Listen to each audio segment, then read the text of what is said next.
A palavra abade quer dizer exatamente isso, Abba, Pai. E aqui a igreja, ao nos colocar diante do abade Santo Antão, mostra que nós todos precisamos de uma paternidade espiritual. Todos precisamos ter um pai espiritual e também precisamos ter uma mãe espiritual. É interessante, Santo Antão viveu numa época em que se estava ainda descobrindo a vida monástica.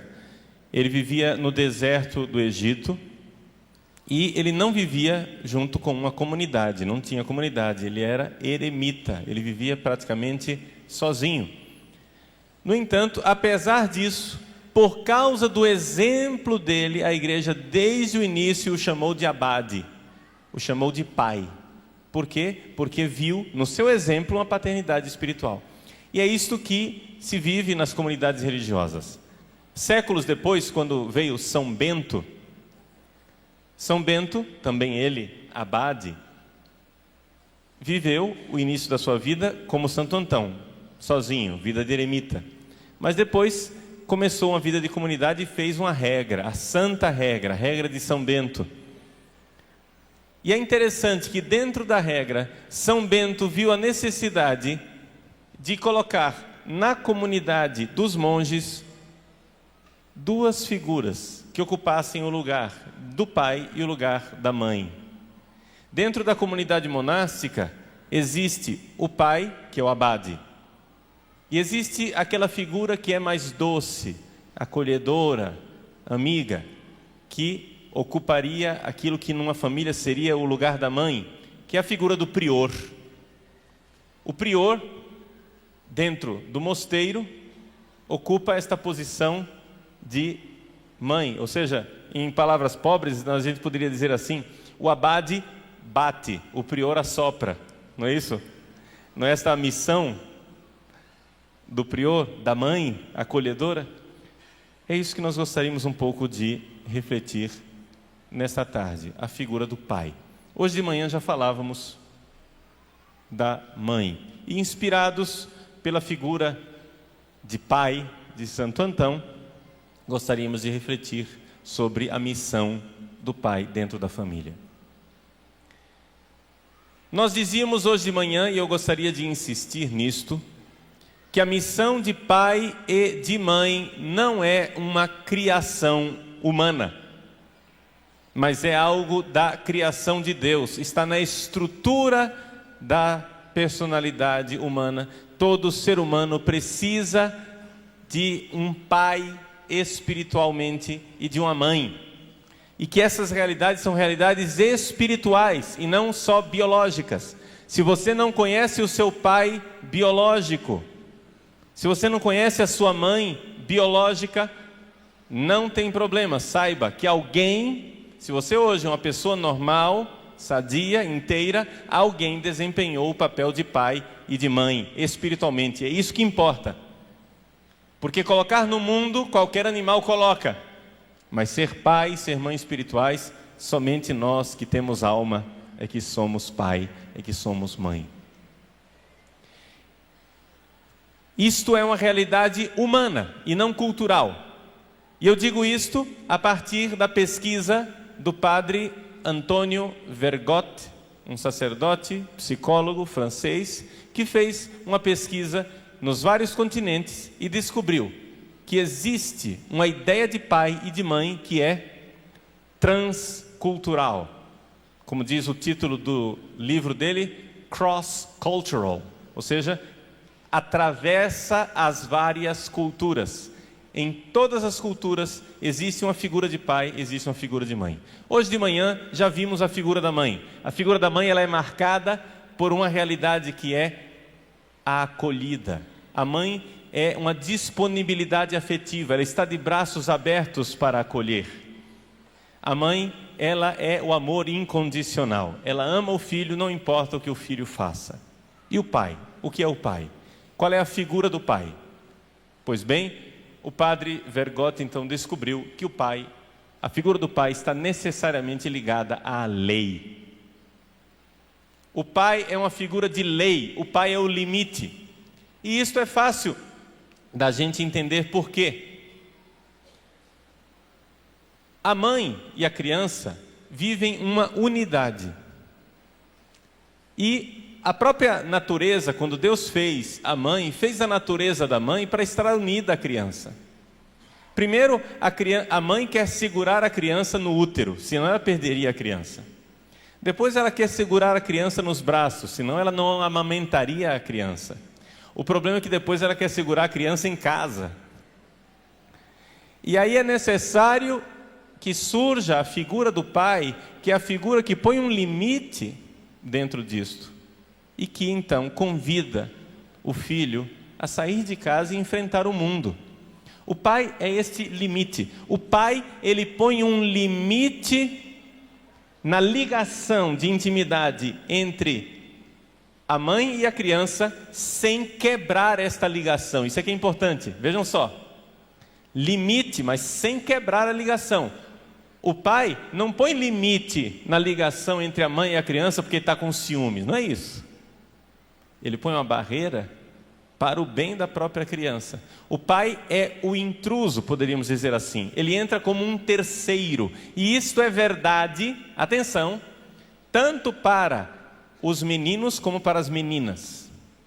A gente às vezes pensa assim: ah não, o pai entra para separar o filho da mãe, mas não entra para separar a filha da mãe, porque a filha já é mais ligada com o pai. Isso não é verdade. A filha é ligada com o pai, sim, mas o pai sempre exerce este papel de limite, tanto para os filhos do sexo masculino como para as filhas. Ele é sempre esse papel de lei e de limite, e isso é muito importante porque esse tempero, este equilíbrio da figura do pai e da figura da mãe é que faz com que os nossos filhos cresçam de forma saudável. Novamente, aqui está o problema na sociedade atual.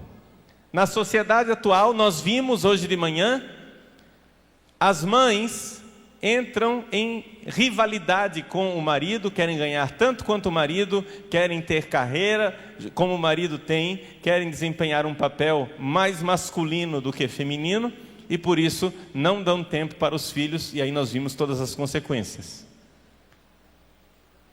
Também o papel de pai está em crise. Ninguém quer ser pai. Na verdade, eu costumo dizer que nas famílias atuais, as crianças costumam ter duas mães, uma com barba e outra sem barba. Ou seja, o pai também quer ser mamãe, ninguém quer ser pai, ninguém quer ser lei, ninguém quer ser limite. Todo mundo só quer ser bonzinho. Mas alguém, gente, precisa dentro da família assumir o ônus, a responsabilidade, a missão, o encargo de ser a lei, de colocar um limite. Nós sabemos muito bem o quanto isso é necessário. Leva um certo tempo para o filho reconhecer com gratidão esse papel do pai. Por isso que é um papel ingrato. Porque isso também apareceu na pesquisa do padre Vergot. Todo mundo reclama que quer ter um pai, mas ao mesmo tempo todo mundo parece que quer se ver livre do pai. É interessante essa ambiguidade. Eu quero ter um pai. Eu nunca tive um pai de verdade. Aí quando o pai aparece para pôr o limite, para pôr a lei, ninguém quer o limite, ninguém quer lei. É uma ambiguidade. E é importante que você que é pai do sexo masculino, estou falando aqui do pai, não estou falando dos pais em geral, pai e mãe. Estou falando do pai, o homem. Você que é pai, você precisa assumir essa missão de ser lei, de ser limite. E aqui outra coisa também importante. Mesmo nas famílias onde não há um pai biológico, isso é necessário.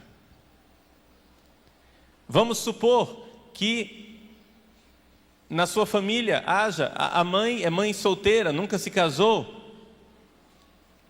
Alguém precisa assumir o papel de pai e precisa ser uma pessoa do sexo masculino, compreendem isso?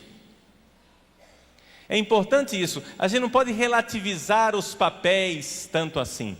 É sempre uma pessoa do sexo masculino que é responsável, de alguma forma, de colocar o limite. Isso faz parte do desígnio de Deus, faz parte daquilo que Deus colocou como a função do homem e da mulher dentro da família. Não é uma criação cultural, não. Então, é necessário que haja uma figura masculina que seja a lei. É necessário que haja uma figura masculina que dentro da família real seja o limite para os filhos.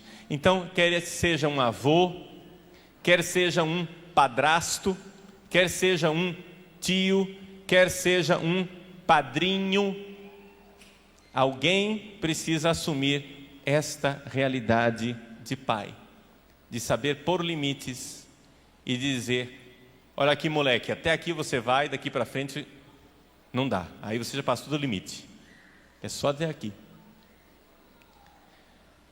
Como colocar esses limites? Bom, hoje em dia as famílias sentem uma dificuldade muito grande de pôr limites. E é importante a gente compreender uma coisa, gente. Que o pai, se o pai deseja ser um pai verdadeiro, ele precisa ter uma virtude fundamental para ser o limite, para ser a lei, para ser a autoridade que educa. Aquele que bate, depois a mãe assopra. Ele precisa ter uma virtude fundamental, é a magnanimidade. O que é isso? Explico. Magnanimidade, a própria palavra diz, alma grande.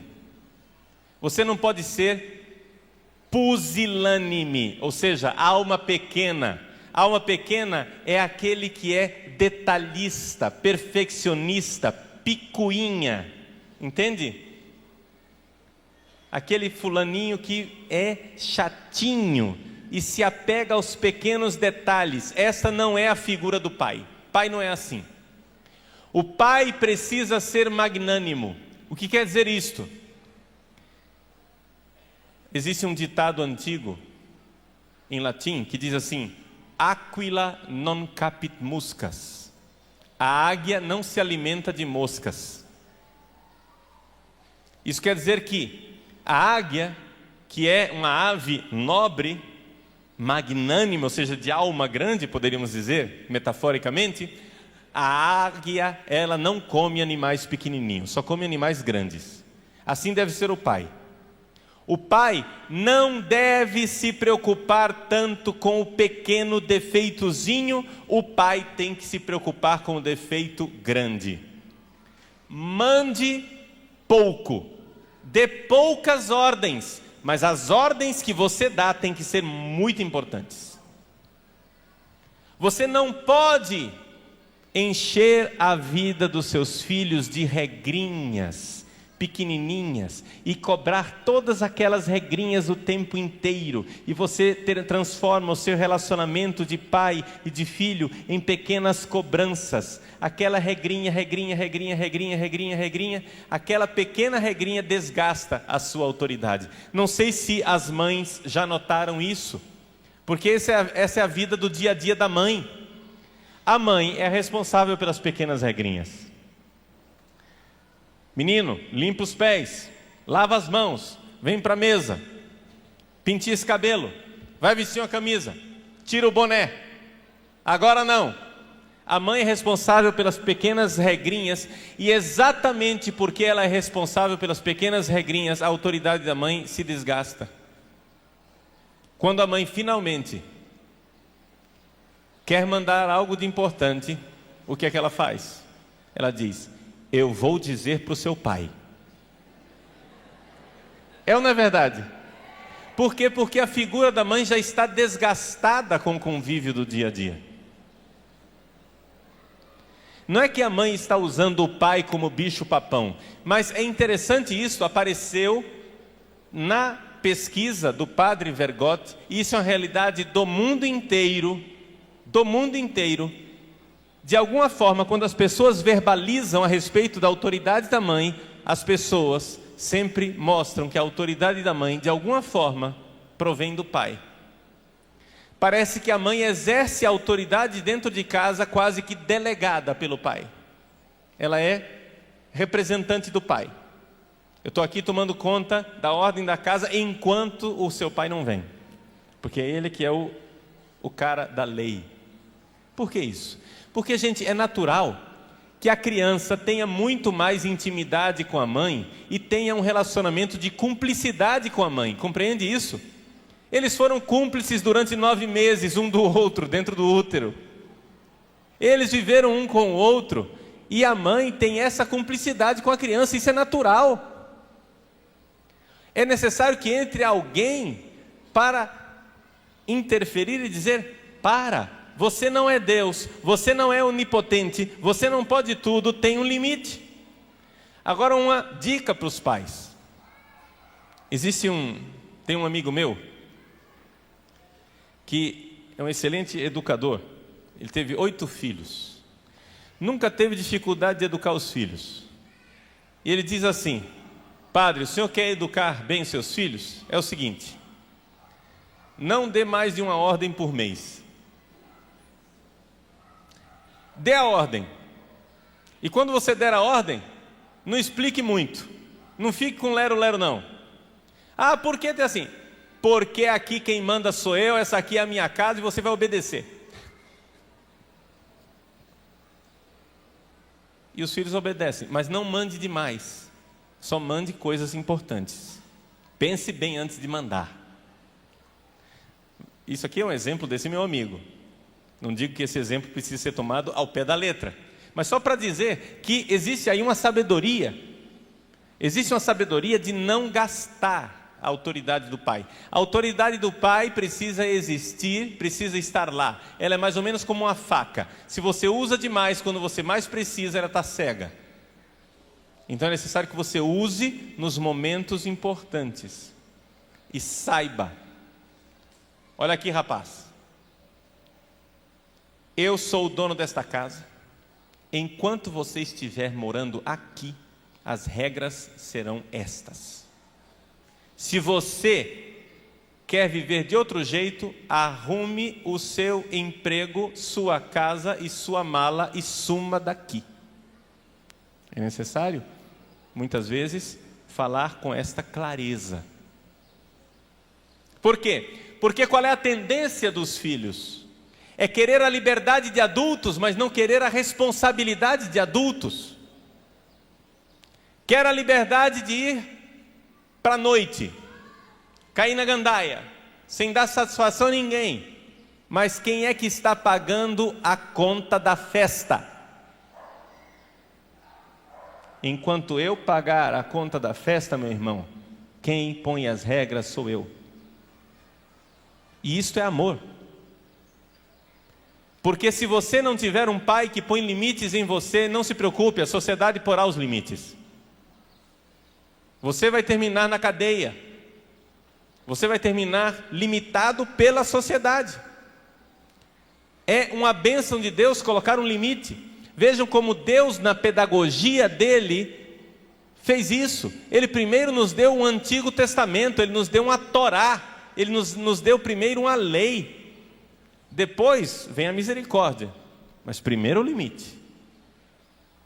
Primeiro, não matarás, não cometerás adultério, não levantarás falso testemunho, não. E o não tem que ser bem claro, tem que haver limites. Só que saibam que nesse exercício da autoridade do pai, é necessário também que a gente não fique somente com o não. Vejam, as famílias têm que ser criativas para oferecer alternativas para os nossos filhos. Se você corta a internet, corta a televisão, corta a música, corta o passeio, corta a discoteca, a danceteria, né? Se você corta a boate, se você corta o passeio, a viagem, Se você corta, o que é que você está oferecendo no lugar? Porque se aquele jovem não vai ter uma oportunidade de passar a vida dele se divertindo na internet, o que é que ele vai fazer naquele tempo livre? É importante você compreender isso.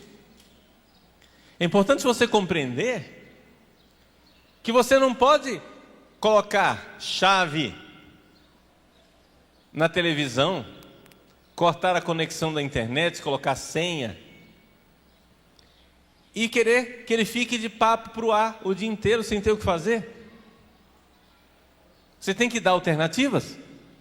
É aquilo que eu dizia hoje de manhã, aliás, eu falei ontem à noite também, e é uma coisa que eu quero insistir: água mole em pedra dura, né? Tanto bate até que fura. Ter filho, uma vez que você teve filho, eu não sei se você planejou o seu filho ou se você não planejou o seu filho. Deus planejou o seu filho. Você recebeu um presente de Deus. O seu filho é um dom de Deus para você. Recebeu o filho, meu irmão, sua vida daqui para frente está mudada. Acabou. Acabou o tempo de solteiro. Você pode até nem ser casado, mas acabou sua liberdade de solteiro. Você teve um filho? Acabou. Você precisa dedicar tempo a ele. Então, se você não quer que seu filho fique o dia inteiro pendurado no videogame, trate de criar alternativas e gastar tempo com seus filhos em convívio, em diversão, alternativas. Agora o que acontece? A gente quer abraço, mas não quer fazer o gol, né? Jogador que quer abraço, ninguém me abraça, faça gol, que aí as pessoas te abraçam. Faça o gol. Eu quero que meu filho seja maravilhoso, comportadinho, educado e bem criado. Muito bem, gaste tempo. Conviva com seu filho. Conviva com seu filho. Você tem que investir. Tem um preço, gente, esse negócio. Mas eu não tenho tempo porque... bom, aí você colocou outras prioridades. Se existem outras prioridades, parabéns para você nessa data querida. Não reclame depois. Não reclame. Filho não é máquina, não basta colocar na tomada e funciona. Ou você investe tempo para os seus filhos, ou não vai ter filho que preste. Depois não reclame. Você precisa ter alternativas.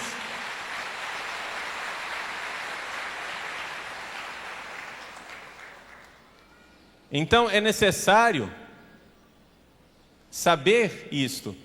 Ir para o cinema com seu filho, ou então vai para o parque enquanto seu filho se diverte, você está lá com uma amiga, com um amigo, ou então está lá fazendo palavras cruzadas, sei lá o quê, mas você está junto. Você precisa investir o tempo. Agora você larga no mundo, meu irmão, aí não dá certo. É necessário também ir dando aos poucos para o filho responsabilidade. E uma das características básicas do pai é aquela característica do pai do filho pródigo.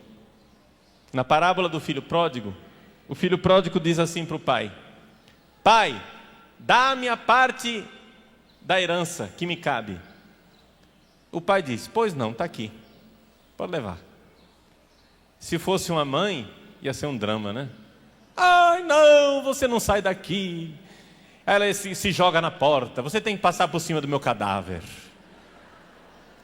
Aí o filho vai embora, aí ela agarra o pé do filho, o filho sai arrastando. Você não vai embora.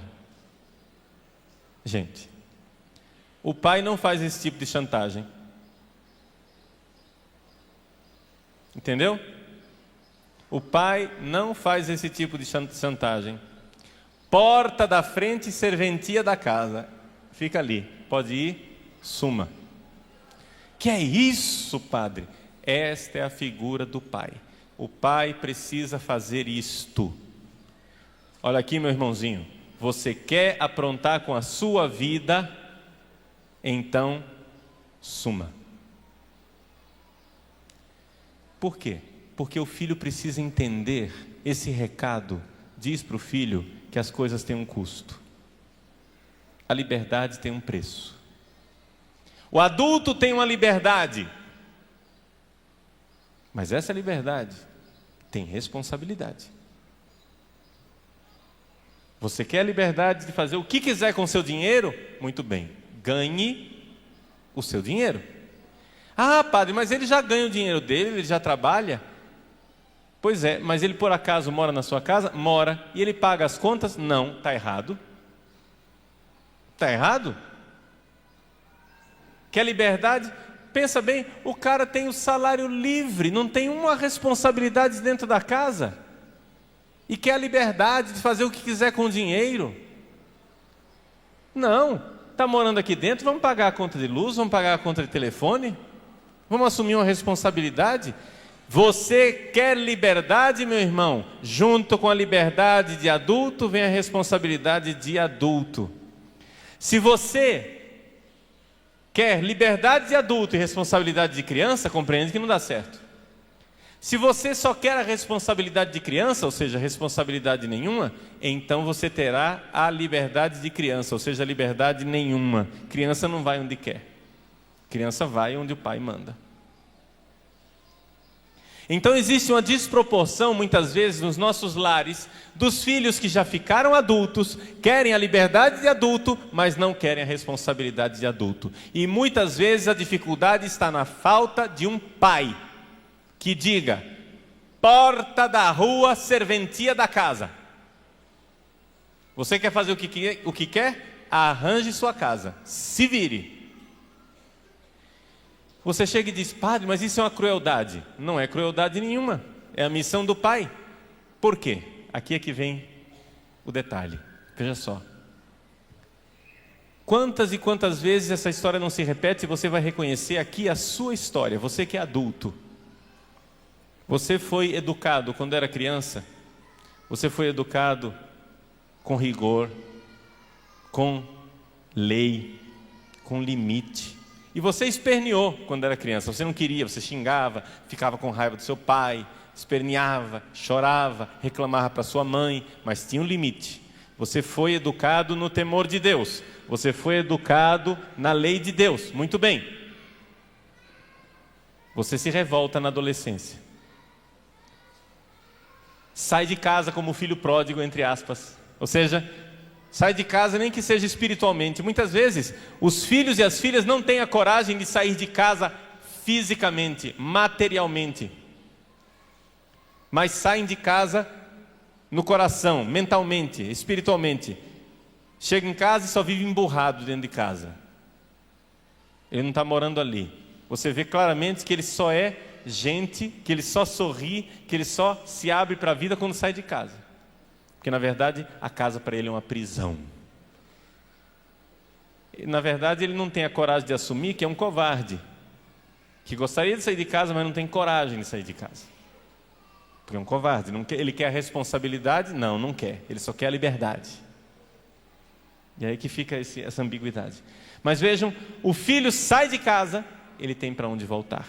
Quantos pais e quantas mães vêm me perguntar: padre, meus filhos não gostam de ir à missa, o que é que eu faço? Depende, qual a idade dele? Qual é a idade do seu filhinho? Não é? Se é uma criança, um adolescente, você deve dizer: ou você vai à missa ou você não mora mais nesta casa. Então você mora nesta casa. Tem condições de você sair daqui? Não tem. Tem condições de você se sustentar? Não tem. Tem condições de você pagar as contas? Não tem. Você é criança, você é adolescente, enquanto você morar na nossa casa, vai ter religião, vai ter igreja, vai ter missa dominical. Mas ele vai de má vontade. Que vá de má vontade.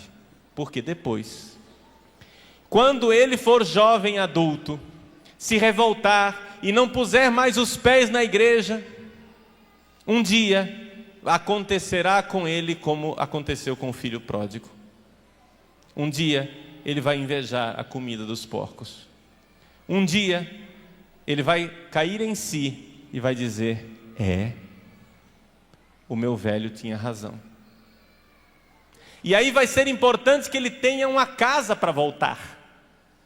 É importante que ele tenha recebido algo para onde voltar. Você pode já ter morrido, você pode estar no céu, mas ele vai cair em si e vai dizer: vou voltar para a casa do meu pai. E o que quer dizer isso? Vou voltar para a casa do meu pai. Vou voltar para a educação que eu recebi quando era criança. Vou voltar para a religião dos meus pais. Quantos de nós não reconhecemos nisso a nossa própria história? É ou não é verdade? Quando você era criança, você ia para a missa na marra, odiava aquele negócio, e hoje que você já é adulto, você diz: que bom que meus pais me educaram na fé católica, que bom que eu tenho uma casa para voltar.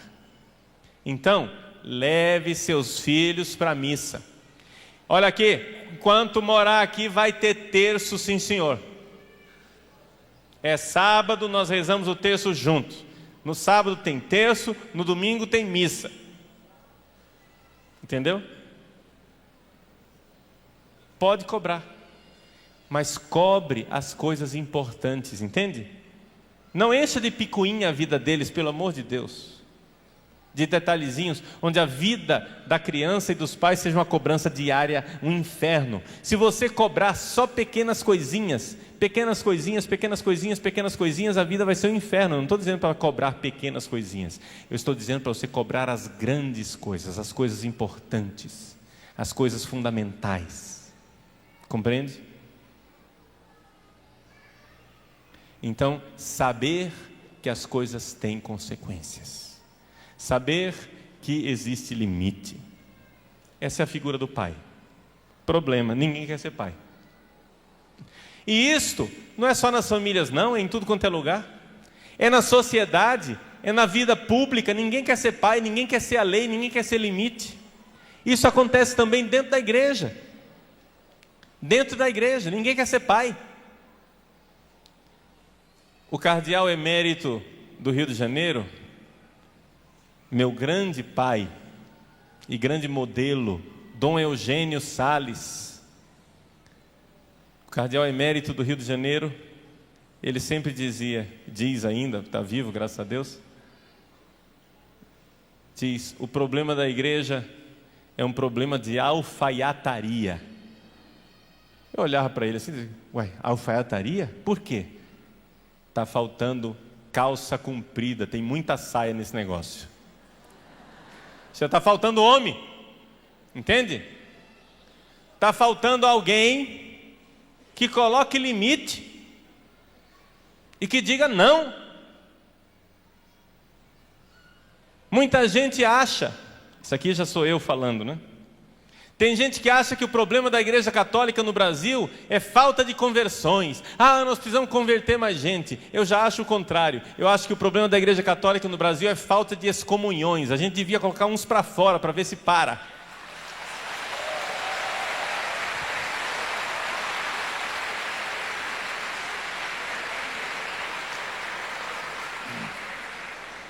Para ver se para de ensinar heresia, para de fazer maluquice dentro da igreja. Qualquer clube de futebol da esquina tem leis. Agora não querem que dentro da igreja católica tenha lei. Se você entrar na torcida organizada de um time, tem um São Paulino aqui na frente, lá com a camiseta dele, ó. Se você entra na torcida organizada do São Paulo, peguei o São Paulo porque é a camisa que está aqui na frente. Se você entra na torcida organizada do São Paulo, e no dia do jogo, você quer ir vestido, sei lá de que time, de Flamengo, né? Uma vez Flamengo, Flamengo até morrer, né?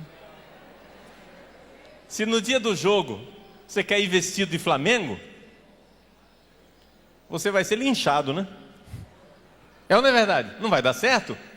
Mas eu sou livre de vestir a camisa que eu quiser. Você é livre de vestir a camisa que você quiser, só não entre na torcida organizada.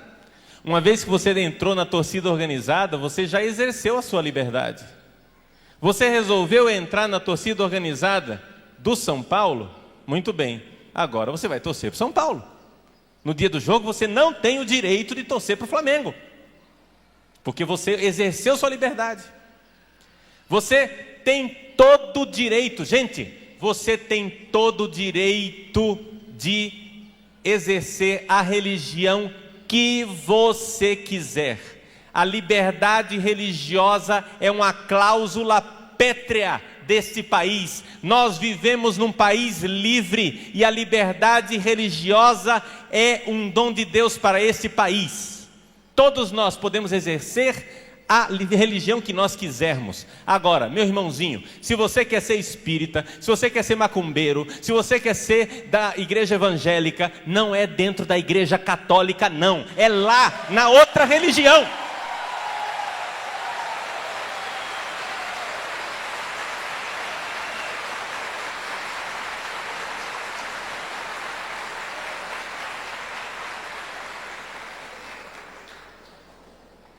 Agora o cara não se converte direito e quer vir aqui bagunçar a nossa igreja?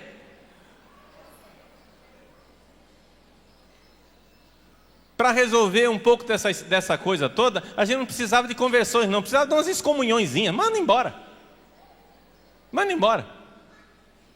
Você vai ser perfeitamente acolhido lá naquela outra igreja que pensa do jeito que você pensa. Some daqui. Liberdade religiosa, isso. Chama-se liberdade religiosa. O católico tem ou não tem direito de ser católico nesse país? Então que sejamos católicos. E quem não quer ser católico tem religião para todo mundo.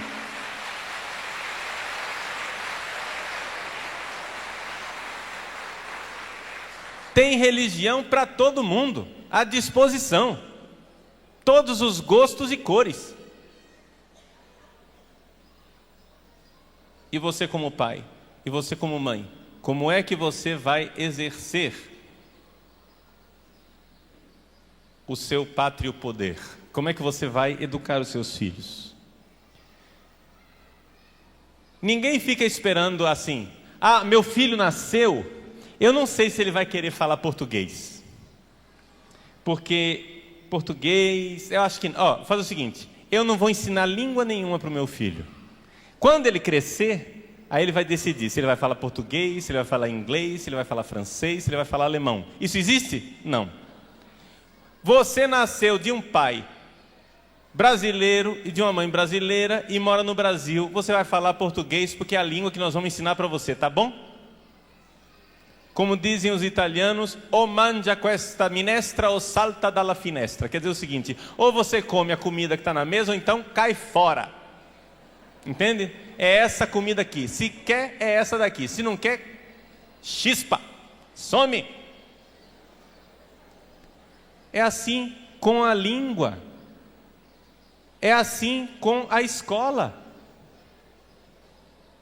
Ninguém fica esperando se a criança, deixa a criança crescer para ela decidir se ela vai para a escola. Alguém faz isso? Se você fizer isso, vem a polícia e leva você para a cadeia. É ou não é verdade? Por não ter educado seu filho, não está educando seu filho. Se você não der educação para o seu filho, você está sendo negligente.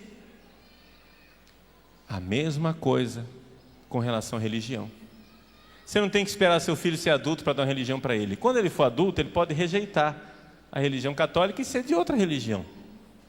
Mas enquanto ele está na sua casa, qual é a sua religião? Entende? Dê educação para o seu filho. Alguém precisa dar educação para os filhos. E, gente, é isto que as pessoas sentem falta. As pessoas sentem falta de uma referência, e o pai é isto. O pai é uma referência. O pai é o limite, é a referência, e alguém tem que prestar esse serviço dentro da família. Por isso, você que é pai, eu sou pai também lá no seminário, né? Para os meus seminaristas. Vou fazer o quê? Eu sou a lei. Você que é pai, saiba que tem um limite esse negócio aqui. Vou fazer o quê? Tem um preço que a gente paga. Quando os meus filhos espirituais saem para comer pizza, eles não me convidam para ir comer pizza. Escuta, você vai sair para comer pizza e tomar chopp com a lei? Você não convida a lei para ir tomar chopp com você? Você convida o colega, o amigo, o cúmplice. Mas aquele que é a lei, não. Para que as pessoas querem um pai? Querem o pai para ele estar lá na hora que eu preciso. Na hora que eles batem a cabeça na parede, aí eles sabem onde é que eles vão me encontrar. Mas eu não digo isso porque eu estou reclamando. Eu queria ser convidado para comer pizza. Não é isso. Se eu fosse o coleguinha deles, se eu fosse o cúmplice deles, se eu fosse conivente com eles, o preço seria muito alto. Eles seriam órfãos. O preço que o seu filho paga de ter um papai cúmplice é orfandade. O pai, ele é lei de alguma forma. Ele é limite. Não precisa para isso fazer cara feia. Não precisa para isso ficar emburrado. Não, gente, nós podemos ser pais na alegria. Eu acho que lá na minha comunidade de seminário, todo mundo pode reclamar de muita coisa, mas ninguém pode reclamar que falta alegria. Ninguém pode reclamar que existe bom humor, alegria, felicidade, até mesmo porque eu sou o primeiro a ser o objeto das piadas. Eu deixo que as pessoas façam piada comigo, não tem problema não, pode, isso não tira a minha autoridade não. O seminarista me chama, lá vem o careca, né? Sem problema nenhum. E fazem gozação comigo, brincadeira comigo, etc e tal, mas eles sabem que na hora de pôr a lei e o limite, existe uma lei e um limite. Isso não tira a minha autoridade. Entenderam? Por quê? Porque eles sabem que a minha autoridade é exercida conforme a lei de Deus, não conforme o meu arbítrio, não conforme o meu alvitre. Como é que a gente adquire autoridade? Você quer ter autoridade? Você perdeu a autoridade, né? Então, quer recuperar sua autoridade? A primeira coisa que você tem que fazer para ter autoridade é ser obediente. Obedeça a Deus, você vai ter autoridade, você vai ver isso. Quando as pessoas virem que você não é o manda-chuva, mas que você é o primeiro a obedecer à lei de Deus, elas vão entender quando você mandar com autoridade. Quando eu, como padre, diante da minha comunidade de seminaristas, sou o primeiro a obedecer o bispo, aí eu adquiro autoridade. E eles começam também a obedecer a mim. Quando eu sou o primeiro a obedecer o Papa, quando eu não sou o dono das coisas, eu não sou o dono da liturgia, eu não sou o dono das leis da igreja, mas eu obedeço. Agora vejam que é importante que as leis não sejam demais, as leis não sejam excessivas. A igreja, na sua sabedoria, ela faz poucas leis. Não sei se vocês já notaram isso. Lá em Brasília, nós temos centenas de senadores e deputados contratados para fazer lei o dia inteiro. É ou não é verdade? Na igreja não tem isso. Na igreja não tem um poder legislativo reunido permanentemente para fazer leis. A igreja, por exemplo, fez as leis do Código de Direito Canônico em 1983. Pronto, tá bom, tá feito. E agora? Bom, agora vamos cumprir essas leis, que são poucas, graças a Deus, e não tem que ficar mudando o tempo inteiro. Porque lei, gente, aprendamos da sabedoria da igreja. Lei, quanto menos, melhor. Nós estamos num país onde tem tanta lei, tem tanta regulamentação, tem tanta lei, que eu suspeito que quase não existe um brasileiro que não seja de alguma forma um criminoso. Pelo excesso de leis. É lei para tudo. Daqui a pouco eles estão querendo regulamentar a respiração. Daqui a pouco estão querendo fazer leis para tudo. Não é assim não, gente. Leis, a gente deve fazer leis somente com coisa importante. O que não é importante a gente tem que deixar para o bom senso, tem que deixar para a responsabilidade das pessoas. Parar com essa mania de excesso de leis. Eles querem regulamentar tudo e mandar na nossa vida e tudo. Aí é as leis trabalhistas, é as leis de segurança, é as leis de trânsito, é as leis de não sei o que, etc. É tanta lei, tanta lei, tanta lei que você não sabe mais o que fazer. É só esperar eles agora decretar prisão da população inteira, porque... Gente, nós precisamos compreender isto. O que é a missão do Pai? O Pai, de alguma forma, ele é a lei, ele é o limite. E isso é uma forma de amar. É um jeito de amar. E quando as pessoas amadurecem e crescem, elas terminam sendo gratas, agradecidas pelo Pai que tiveram. Só que leva tempo, né? Enquanto estão ali obedecendo, é difícil. E por isso ninguém quer assumir esse papel de pai. Mas é necessário que os homens sejam corajosos e assumam o seu papel de pai dentro da família. Então vejam que equilíbrio maravilhoso que nós temos. A personalidade da pessoa se desenvolve, cresce e floresce quando tem essas duas coisas. Quando ela tem um pai que põe limite e que exige para que ela cresça, e uma mãe que acolhe e a pessoa tem para onde correr. Isto é o equilíbrio da família como Deus criou. E esses são os valores familiares principais que nós precisamos cultivar e precisamos possuir. Então, meus queridos irmãos, vamos agradecer a Deus, porque Ele é também o nosso Pai. Ele também põe limites para nós. Ele também nos impulsiona. Vocês sabem que eu escrevi um livro, né? Livro Um Olhar que Cura. Na capa do livro, você tem dois olhares. Um olhar severo, poderíamos dizer que é aquele lado do olhar do pai, e um olhar amoroso e misericordioso, poderíamos dizer que é o olhar de mãe. O amor de Deus é um amor tão rico que ele tem as riquezas do amor do pai e do amor da mãe. É por isso que está ali, na capa daquele livro, aquele ícone de Jesus. É importante a gente compreender esta realidade do pai e da mãe que estão lá presentes. Acolhida e desafio. Esse equilíbrio. É esse equilíbrio que nós precisamos ter para educar os nossos filhos, para que as nossas famílias vivam em harmonia. Vamos colocar então nossas famílias no altar de Deus, pedindo a Ele que consagre, abençoe e renove todas as nossas famílias conforme o seu projeto de amor. Fazemos agora a nossa preparação das ofertas. Você pode ficar sentado mesmo. E eu gostaria aqui de fazer um apelo para vocês.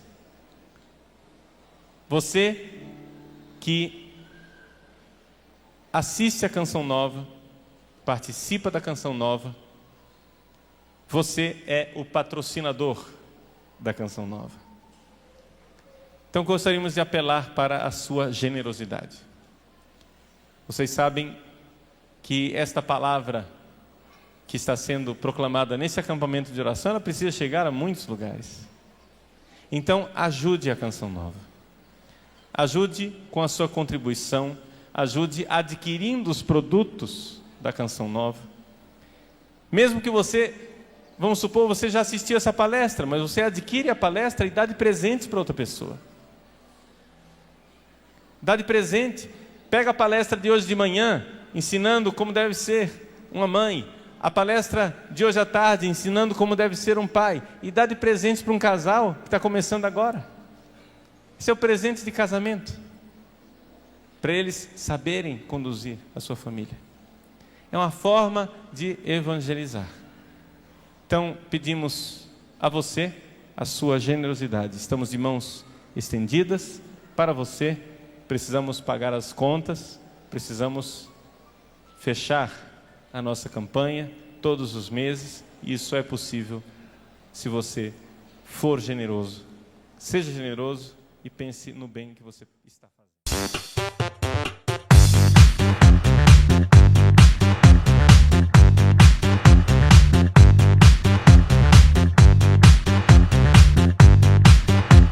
Canção Nova inovaplay.com. Assine já!